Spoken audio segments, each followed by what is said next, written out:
Steinkohle und Erdöl werden immer knapper, Kernkraftwerke werden abgeschaltet, auf Sonne und Wind ist nicht immer Verlass.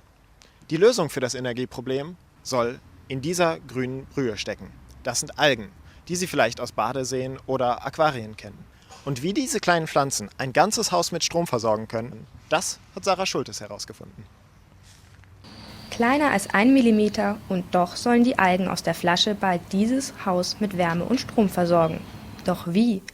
Der Biologe Dieter Hanelt erforscht die Wasserpflanzen an der Universität Hamburg. Algen. Bisher eigentlich noch kein Thema bei der Stromversorgung. Für Professor Hanelt kein Wunder.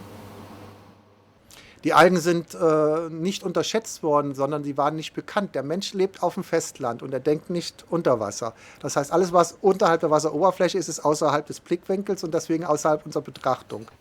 Doch bei den Mikroalgen lohnt es sich genauer hinzuschauen. Denn anders als zum Beispiel Bäume nutzen Algen jede Zelle zur Photosynthese. So können sie mehr Sonnenlicht in Energie umwandeln und speichern. Künstlich erfolgt der Prozess in solchen Photobioreaktoren. Hier werden die Algen beleuchtet. Der Unternehmensberater Martin Kerner will Hanels Algen groß rausbringen und mit ihnen Geld verdienen.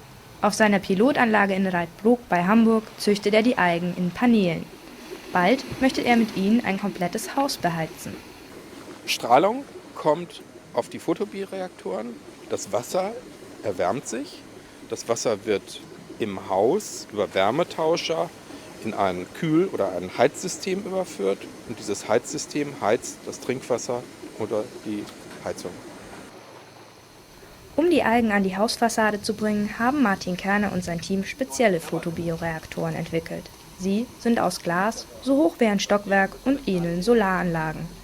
Doppelt verglast kann die Wärme nicht aus ihnen entweichen. In den neuesten Prototypen wachsen die Algen besonders gut. Weil sie da richtig doll durchströmt werden und umgewirbelt werden und der Sonne in einem Lichtklima ausgesetzt sind, wo sie halt optimal wachsen können. Wo sie nicht zu viel und nicht zu wenig Sonne, aber auch ständig an die Sonne kommen, also nicht lange im Dunkeln sind und wo sie optimal mit Nährstoffen und CO2 versorgt werden. Bald ziehen Kerners Algen um auf diese Baustelle. Im Hamburger Stadtteil Wilhelmsburg sollen sie dann dieses 5-stöckige Haus mit Wärme versorgen. Und das ganze Jahr. Und da wir in der Fassade hauptsächlich im Sommer Wärme erzeugen, müssen wir die Wärme zwischenspeichern für den Winter. Und das erfolgt durch sogenannte Erdsonden. Wir speichern also die Wärme erstmal im Sommer in der Erde und dann holen wir im Winter die Wärme da wieder raus und nutzen sie dann für die Heizung des Gebäudes. Soweit die Theorie. Doch bei der praktischen Umsetzung hat Martin Brasch, Chef des Hamburger BUND, noch Bedenken. Er hält das Algenexperiment zwar für eine gute Idee, doch es muss erst noch den Alltagstest bestehen. Es wird ja jetzt mit Glasscheiben gearbeitet, mit Fassaden, die lichtdurchlässig sein müssen, damit die Algen ihre Produktion aufnehmen.